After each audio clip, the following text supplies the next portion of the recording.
According to Newton's law of gravitation we can write F equal to Gm1 m2 upon d². यामध्ये हा जो force आहे, हा force आणि हे जे डिस्टन्स आहे याच्यामध्ये inverse relation F is inversely proportional to d². म्हणजे न्यूटनने कसं कन्क्लूड केलं की फोर्स जो आहे तो जे डिस्टन्स आहे डिस्टन्सच्या स्क्वेअरच्या इन्व्हर्स रिलेशनमध्ये आहे ते आपल्याला बघायचं, किंवा त्यासाठी हे डिसाईड करण्यासाठी कोणते कोणते फॅक्टर्स कन्सिडर केले गेले किंवा हे रिलेशन कसं आलं ते आपल्याला बघायचं आहे. त्यासाठी आपण एक सिंपल केस घेतलेली आहे.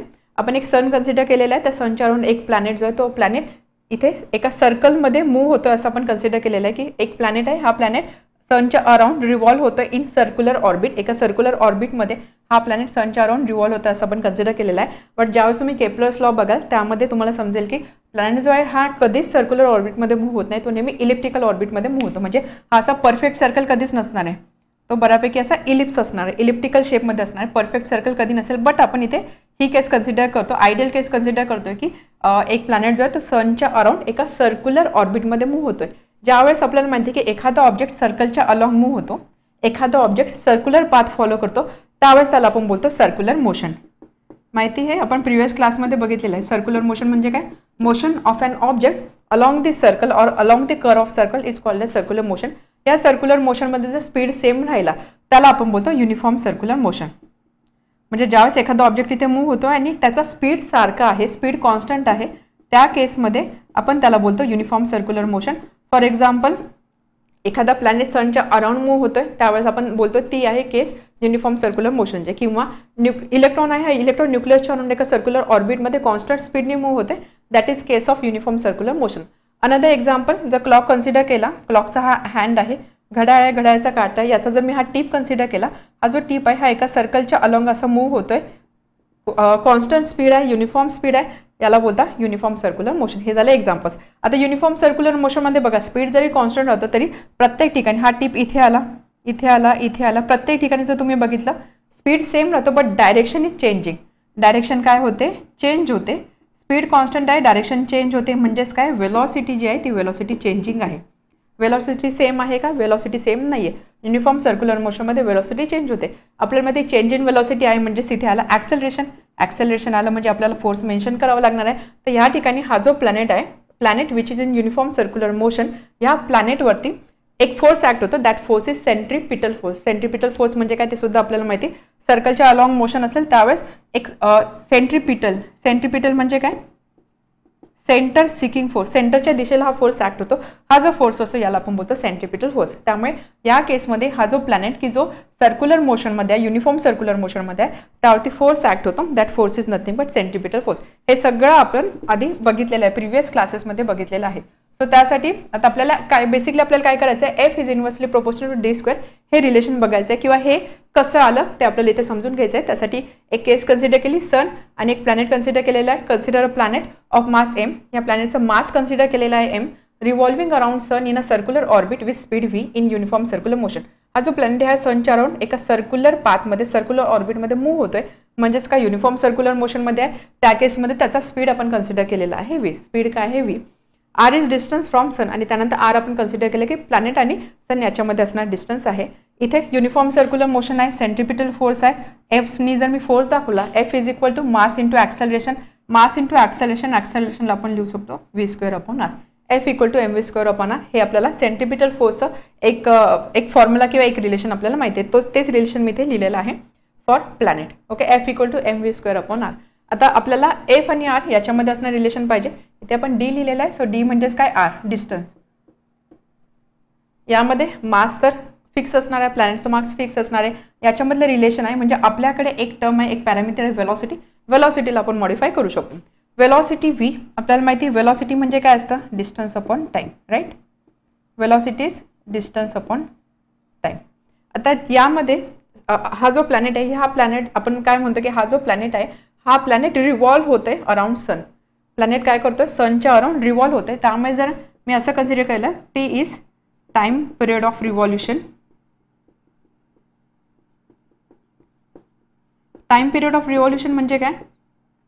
हा जो प्लॅनेट आहे, ह्या प्लॅनेटला एक परत इथून हा प्लॅनेट सुरू होतोय, त्याला पूर्ण एक रिव्हॉल्युशन एक कंप्लीट करण्यासाठी किती टाइम लागतो त्याला आपण बोलतो टाइम पिरियड ऑफ रिव्हॉल्युशन. हे तर माहिती, जसं आपण बोलतो की अर्थसाठी टाइम पिरियड ऑफ रिव्हॉल्युशन आहे 365 डेज. म्हणजेच काय? अर्थला एक पूर्ण रिव्हॉल्युशन करण्यासाठी, अर्थला एक पूर्ण सनच्या अराउंड एक पूर्ण रिव्हॉल्युशन करण्यासाठी, एवढा पूर्ण टाइम करण्यासाठी 365 डेज लागतो. That is time period of revolution. तर आपण टी हा कन्सिडर केलेला आहे time period of revolution. So इथे आपण हे ना that is equal to distance upon time.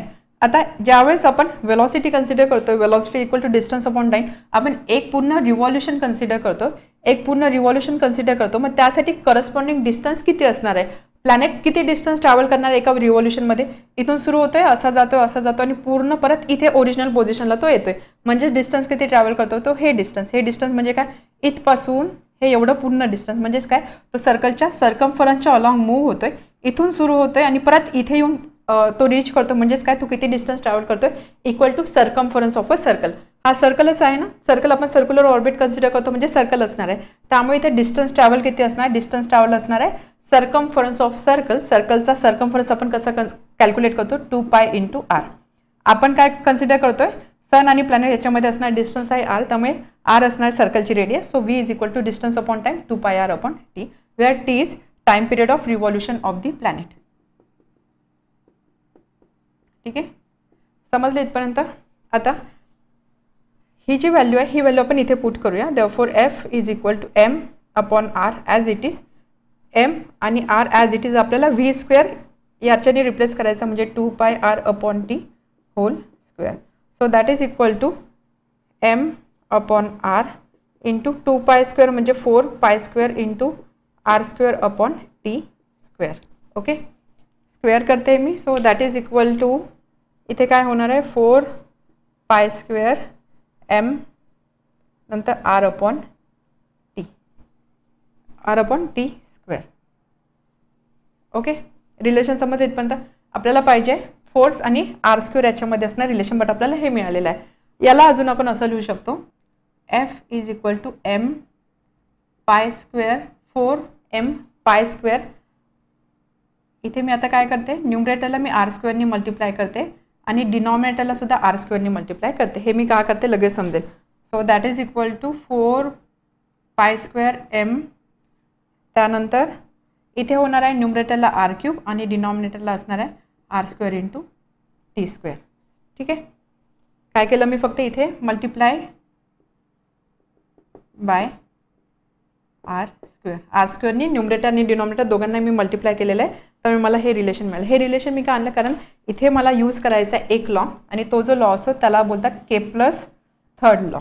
Kepler's लॉचा एक पूर्ण व्हिडिओ अवेलेबल आहे, त्यामध्ये तुम्हाला हे तिन्ही लॉ समजतील. त्यामधला थर्ड लॉ काय सांगतो, सिम्पल आहे. टी हा जर टाइम पिरियड ऑफ रिव्हॉल्युशन असेल आणि आर जे आहे, आर हे जर डिस्टन्स असेल जसे इथे आपण कन्सिडर केलेलं, तर नेहमी एक रिलेशन असतं की हा जो t² असतो, t² हा नेहमी r³ डायरेक्टली प्रोपोर्शनल असतो. म्हणजे टाइम पिरियड जो असणार आहे, टाइम पिरियड ऑफ रिव्हॉल्युशन त्याचा स्क्वेअर, आणि हे जे डिस्टन्स असणार डिस्टन्स क्यूब, याच्यामध्ये रिलेशन असतं t² is directly proportional to r³. Direct relation आहे, याला मी असं लिहू शकते t² is equal to k × r³ constant. जर मी प्रोपोर्शनॅलिटी साईन काढला, so t² is equal to k × r³. हेच मी असं लिहू शकते t²/r³ is equal to k म्हणजेच काय, कॉन्स्टंट. ठीक आहे, t²/r³ is equal to constant. आता हा जो फॉर्म्युला आपण इथे काय केलेला आहे, r² ने दोन्ही ठिकाणी मल्टिप्लाय केलं न्यूमरेटर डिनॉमिनेटरला, त्यामुळे मला रिलेशन असं मिळतं 4π² m/r² मल्टिप्लाइड बाय r³/t². हे दोन्ही मी एका ठिकाणी लिहिले.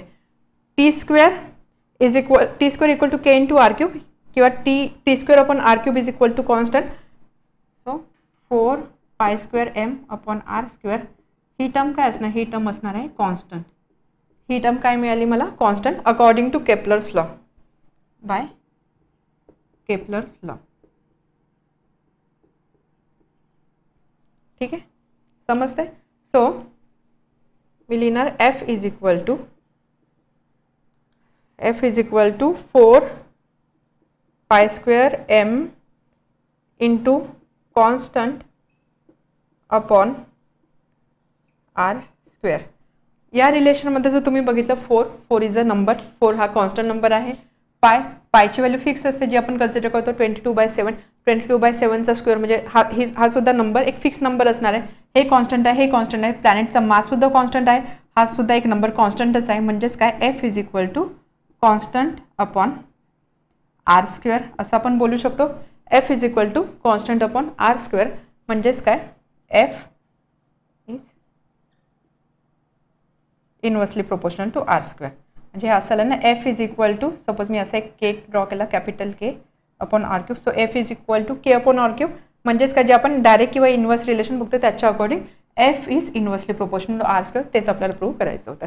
तर अशा पद्धतीने न्यूटनने असं यावरून असं कन्क्लूड केलं की एफ जो आहे तो आर स्क्वेअरच्या डायरेक्ट प्रोपोर्शनमध्ये असतो, आणि हा जो फोर्स आहे सेंट्रिपिटल फोर्स, यालाच त्याने ग्रॅव्हिटेशनल फोर्स म्हणून नंतर आयडेंटिफाय केलं, आणि म्हणून gravitational force is inversely proportional to R square हे रिलेशन त्यांनी अज्यूम केलं, आणि त्यावरून हे एक रिलेशन दिलेलं आहे.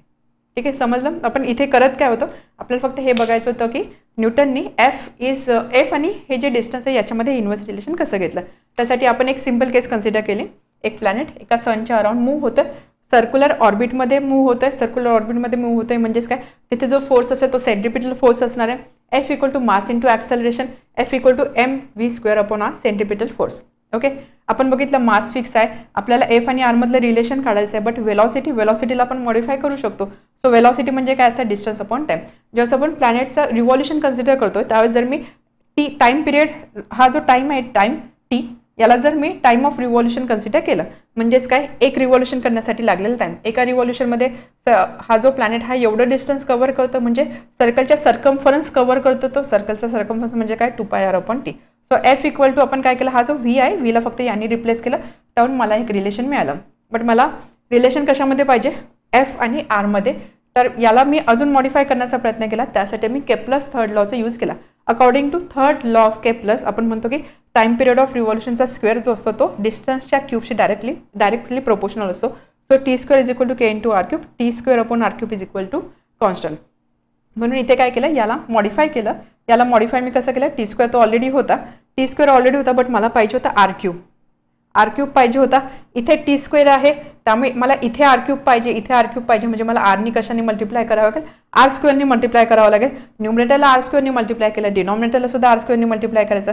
त्यामुळे ही टर्म मी आर क्यूबची टर्म तर मी ॲडजस्ट केली, याला एकत्र लिहिला. T square upon R cube is equal to constant, म्हणजे 1 अपॉन कॉन्स्टंट म्हणजे सुद्धा कॉन्स्टंट, म्हणजे ही टर्म कॉन्स्टंट आली. 4π²m ह्या तिन्ही टर्म तर कॉन्स्टंटच असणार आहे. So total constant upon R square म्हणजेच काय inverse relation, hence F is inversely proportional to R square. Practice examples टेक्स्टबुकमध्ये जे सॉल्ड एक्झाम्पल दिले ते 2 एक्झाम्पल आपण सॉल्व करतोय. बेसिकली 2 एक्झाम्पल आहे, बट ॲक्च्युली एकच क्वेश्चन आहे, तो 2 पार्टमध्ये विचारलेला आहे. Question is Mahendra and Virat are sitting at a distance of 1 metre from each other. 2 person आहे, महेंद्र आणि विराट, ते दोघं बसलेले आहे, त्यांच्यामध्ये असणारा डिस्टन्स आहे 1 metre. The masses are 75 kg and 80 kg respectively. दोघांचे मासेस दिलेले आहे. What is gravitational force between them, तर त्या दोघांमध्ये असणारा ग्रॅव्हिटेशनल फोर्स आपल्याला कॅल्क्युलेट करायचा आहे. अगदी सिंपल क्वेश्चन आहे. काय काय दिलेलं आहे, 2 पर्सन आहे, 2 पर्सनमध्ये असणारा डिस्टन्स म्हणजे व्हॅल्यू ऑफ डी दिलेली आहे किंवा व्हॅल्यू ऑफ आर दिलेली आहे.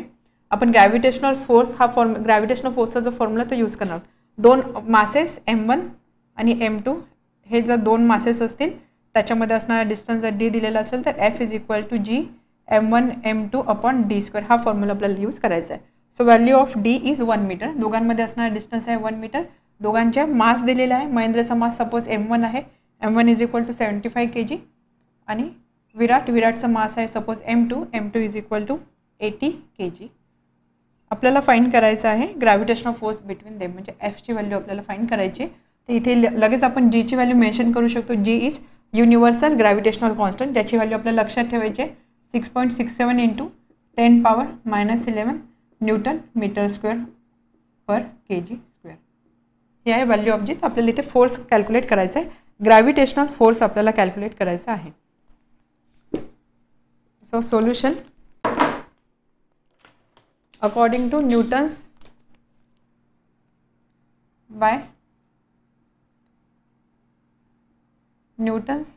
law of gravitation or Newton's universal law of gravitation, we can write this gravitational force is equal to G M1 M2 upon D square.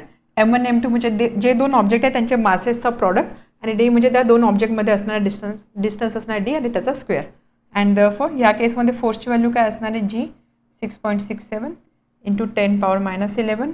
मास आहे 75, दुसऱ्याचा मास आहे 80, आणि डिस्टन्स आहे 1 metre, so 1 square. So that is equal to 6.67 into 75 into 80, 6000 into 10 power minus 11. Denominator is 1. So 6.67 into 6 into 10 power minus 8. 6.67 into 6.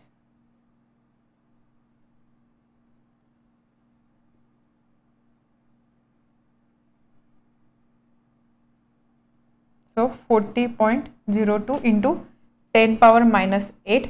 Force आहे, force आहे म्हणजे unit काय असणार आहे, न्यूटन. यालाच आपण असंही लिहू शकतो, that is equal to 4.002 into 10 power 1 into 10 power minus 8 newton. So that is equal to 4.002 into 10 power minus 7 newton. तर हा झाला या दोन व्यक्तींमध्ये असणारा फोर्स किंवा gravitational force 4.002 into 10 power minus 7 newton.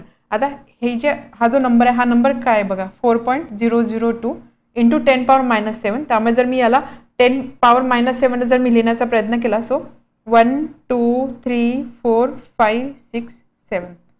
तर ॲक्च्युअल जो फोर्स आहे हा फोर्स एवढा आहे 0.000004002 न्यूटन. हा जो फोर्स आहे हा फोर्स खूप लहान असणार आहे, खूप स्मॉलर अमाऊंट असणार आहे. त्यामुळे हे जे दोन व्यक्ती एकमेकांकडे अट्रॅक्ट होत नाही. आपण जे थेरीमध्ये बघितलं की आपण बोलतो ग्रॅव्हिटेशनल फोर्स हा नेहमी प्रेझेंट असतो दोन ऑब्जेक्टमध्ये ज्यांना मासेस असतात. हे दोन ऑब्जेक्ट एकमेकांना स्टिक का होत नाही किंवा एकमेकांकडे अट्रॅक्ट का होत नाही, ते रिझन आहे कारण ही जी अमाऊंट आहे किंवा हे जे मॅग्निट्यूड खूप जास्त लहान आहे, वेट्स त्यांचे किंवा मासेस त्यांचे 75 किंवा 80 kg जरी दिलेलं असतं तरी हे जे फोर्स हा जो फोर्सचं मॅग्निट्यूड आलेला आहे किंवा हे जे अमाऊंट खूप लहान आहे, त्यामुळे हे दोन ऑब्जेक्ट एकमेकांकडे अट्रॅक्ट होत नाही. ओके, समजलं फर्स्ट पार्ट. बस फॉर्म्युलामध्ये आपण व्हॅल्यूज पुट केलेला आहे. आता याच क्वेश्चनशी रिलेटेड लिंक सेकंड क्वेश्चन आहे. In the above example, assuming that bench on which Mahindra is sitting is frictionless. आता आपल्याला सेमच एक्झाम्पल कन्सिडर करायचं आहे. असं कन्सिडर करायचं की हा जो महिंद्रा ज्या बेंचवर बसलेला आहे हा बेंच फ्रिक्शनलेसच आहे. फ्रिक्शनलेस आहे म्हणजे काय, तिथे फ्रिक्शन 0 आहे, फ्रिक्शन प्रेझेंट नाही आहे. Starting with 0 velocity, what will be Mahindra's velocity of motion towards Virat after 1 second. मग आपण असं जर कन्सिडर केलं की तो जो बेंच आहे तो फ्रिक्शनलेस आहे, या केसमध्ये जो महिंद्रा आहे तो महिंद्रा विराटच्या दिशेनं हळूहळू मूव्ह व्हायला सुरुवात होणार आहे. Starting with 0 initial velocity. तर what will be Mahindra's velocity of motion towards Virat after 1 second. Mahindra असं मूव्ह होत आहे टुवर्ड्स, इथे विराट आहे, इथे महिंद्रा आहे, महिंद्रा असं हळूहळू मूव्ह होत आहे. तर 1 सेकंड नंतर एका सेकंदामध्ये महिंद्राची वेलॉसिटी किती असणार आहे ते आपल्याला कॅल्क्युलेट करायचं आहे, प्रोव्हाइडेड त्यांनी सुरुवात केलेली with 0 velocity. Will this velocity change with time and how, आणि ही वेलॉसिटी टाइमसोबत चेंज होईल का आणि कशी चेंज होईल ते आपल्याला कॅल्क्युलेट करायचं आहे. समजलं काय क्वेश्चन आहे. फर्स्ट क्वेश्चन तर समजलं आपण फोर्स फाइंड केला, फोर्सचा अमाऊंट सुद्धा इथे मेन्शन करून, कारण त्याचा यूज आपल्याला नेक्स्ट क्वेश्चनमध्ये होणार आहे. F is equal to 4.002 into 10 power minus 7 newton from first question. आपल्याला असं सांगितलं आहे की आता महिंद्रा ज्या बेंचवर बसला होता तो बेंच फ्रिक्शनलेस आहे. बेंच फ्रिक्शनलेस आहे, त्यामुळे आता काय होणार, महिंद्रा जो आहे इथे महिंद्रा आहे, इथे विराट आहे, महिंद्रा हळूहळू असा विराटच्या दिशेला मूव्ह व्हायला सुरुवात होणार आहे. इनिशियल वेलॉसिटी आपल्याला 0 घ्यायला लावलेली आहे. तर 1 सेकंड एवढं टाइम पिरियड नंतर महिंद्राची वेलॉसिटी किती असणार आहे ते आपल्याला कॅल्क्युलेट करायचं आहे. मग आपण कसं कॅल्क्युलेट करणार, इनिशियल वेलॉसिटी 0 सांगितलेली आहे, टाइम पिरियड दिलेला आहे t is equal to 1 second. तर 1 सेकंड नंतर या फर्स्ट पर्सनची वेलॉसिटी आपल्याला फाइंड करायची, म्हणजे फायनल वेलॉसिटी आपल्याला फाइंड करायची. इनिशियल वेलॉसिटीची व्हॅल्यू दिलेली, टाइम पिरियड दिलेला आहे, म्हणजे इथे आपल्याला यूज करावं लागणार आहे न्यूटन लॉ. न्यूटनचे जे लॉज आहे आपण बघितलेले, न्यूटनचे लॉ ऑफ मोशन, त्यामधलं कोणता लॉ आपल्याला यूज करावं लागणार आहे, फायनल वेलॉसिटी फाइंड करायची, इनिशियल वेलॉसिटी दिलेली, टाइम पिरियड दिलेला आहे. So according to Newton's first law of motion, आठवतं आपण क्लास 9 मध्ये बघितलेलं, Newton's first law of motion काय सांगतो, सिंपल लॉ आहे, v is equal to u plus at. मला फाइंड करायचं आहे v, यूची व्हॅल्यू 0 दिलेली आहे, टाइम दिलेला आहे, पण माझ्याकडे ॲक्सेलरेशन नाही, एची व्हॅल्यू माझ्याकडे नाही आहे, म्हणजे मला सगळ्यात आधी एक कुठे कसा मला मिळेल ते बघावं लागणार आहे. एची व्हॅल्यू मी कशी फाइंड करणार, ॲक्सेलरेशन मी कसं फाइंड करणार, ॲक्सेलरेशनशी रिलेटेड काय टर्म इथे दिसते तुम्हाला, फोर्स मला दिलेला आहे, फोर्स माझ्याकडे अवेलेबल आहे. F is equal to mass into acceleration. आपण काय कन्सिडर करतो की महेंद्र मूव्ह होतोय, त्यामुळे आपल्याला इथे कन्सिडर करायला त्याचा मास म्हणजे 75 kg. So F equal to m1 into a, एवढं मला एची व्हॅल्यू मिळेल. एची व्हॅल्यू इथे पुट केल्यानंतर मला व्हीची व्हॅल्यू मिळणार आहे. समजला आपण काय यूज करतो इथे, फर्स्ट लॉ ऑफ मोशन. का फर्स्ट लॉ ऑफ मोशन, कारण इथे आपल्याला फायनल वेलॉसिटी एका टाइम पिरियड नंतरची वेलॉसिटी विचारलेली आहे आणि तिथे सांगितले की स्टार्टिंगची वेलॉसिटी 0 घ्या. म्हणजेच काय व्हीची व्हॅल्यू विचारली, यूची व्हॅल्यू दिलेली, मग व्ही यू किंवा टाइमला रिलेट करणं कोणतं रिलेशन आहे अजून जे आपण आधी शिकलेलो. So v is equal to u plus a t. यामध्ये फक्त आपल्याला व्हॅल्यू पुट करायची आहे. त्यासाठी सगळ्यात आधी आपल्याला एची व्हॅल्यू लागणार आहे. Also F is equal to m1 into a for Mahindra and therefore 4.0002 into 10 power minus 7 upon m1 is equal to a. यावरून मला मिळेल ॲक्सेलरेशनची value. therefore a is equal to a ची व्हॅल्यू काय असणार आहे, मला फक्त आता ही डिव्हिजन करावे लागणार आहे. आपण याला असं लिहू 40002 1 2 3 4 into 10 power minus 4 into 10 power minus 7 upon 75. 1 2 3 4. आता आपण काय करू, ही डिव्हिजन कॅरी करू. So that is equal to 10 power minus 11 multiplied by हा जो नंबर असेल हा नंबर.